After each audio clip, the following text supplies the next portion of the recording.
We provide you the platform to turn your dreams into reality. Give wings to your aspirations with KR Mangalam University.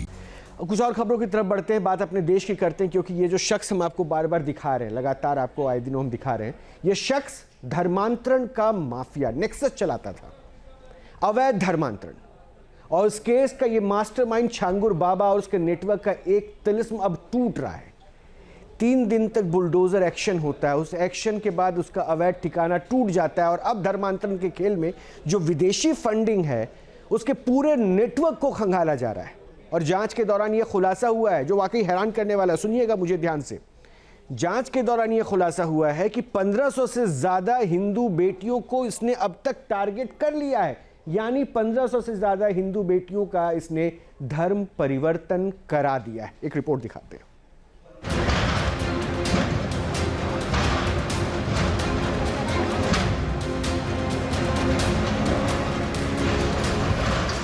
Bulldozer वाले action ने छांगुर बाबा की हवेली की ईंट से ईंट बजा दी और आखिरकार वो अवैध ठिकाना मिट्टी में मिल ही गया। बलरामपुर के उतरौला में न्यूज नेशन के ग्राउंड रिपोर्ट में देखिए, यही था छांगुर बाबा का वो साम्राज्य जहां धर्म परिवर्तन के खेल खेले जाते थे, जहां से इस्लामिक सेंटर के जरिए डेमोग्राफी बदलने का प्लान था और हर साजिश पर चल गया पीला पंजा। छांगुर बाबा का आलीशान महल इतना बड़ा था कि बुलडोजर एक्शन में 3 दिन लग गए।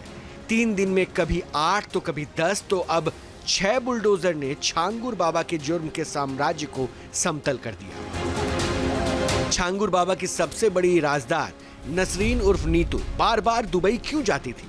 नसरीन के नाम से बलरामपुर के उतरौला में छांगुर बाबा ने किस लिए प्रॉपर्टी खरीदी थी और नसरीन यहाँ क्यों रहने लगी थी? इस साजिश की परतें अब खुलने लगी है। अब खुलासा हुआ है कि उसने 1500 से ज्यादा हिंदू बेटियों को ट्रैप में लिया था, अवैध रूप में धर्मांतरण कराया था और एटीएस उन लोगों का पता लगा रही है जिन्हें धर्म बदलने के लिए ब्रेन वॉश किया गया। महाराष्ट्र के कई परिवारों को छांगुर बाबा ने ट्रैप में लिया था। जमालुद्दीन उर्फ छांगुर बाबा बताया जा रहा है कि बलरामपुर और उसके आसपास की डेमोग्राफिक स्थिति को भी बदलना चाहता था, लिहाजा इस जगह को वो एक सेंटर के रूप में, साथ ही साथ एक मदरसे के रूप में विकसित करना चाहता था, जिससे कि लोगों को आसानी से इस्लाम के प्रति प्रलोभन दे करके उनका धर्मांतरण कर सके।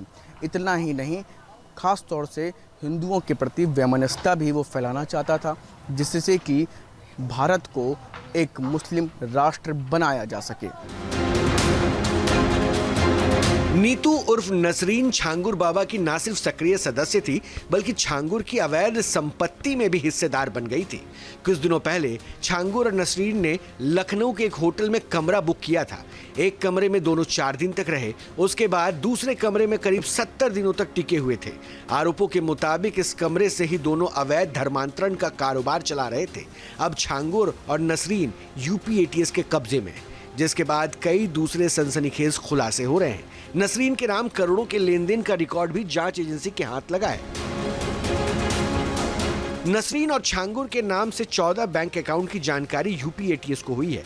तफ्तीश में पता चला है कि इन खातों में 100 करोड़ का लेन देन हुआ है।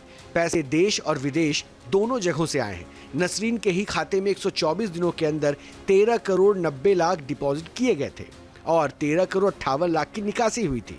छांगुर के धर्मांतरण धंधे को जमाने और फैलाने में नसरीन किसी सुपर एजेंट की तरह काम कर रही थी।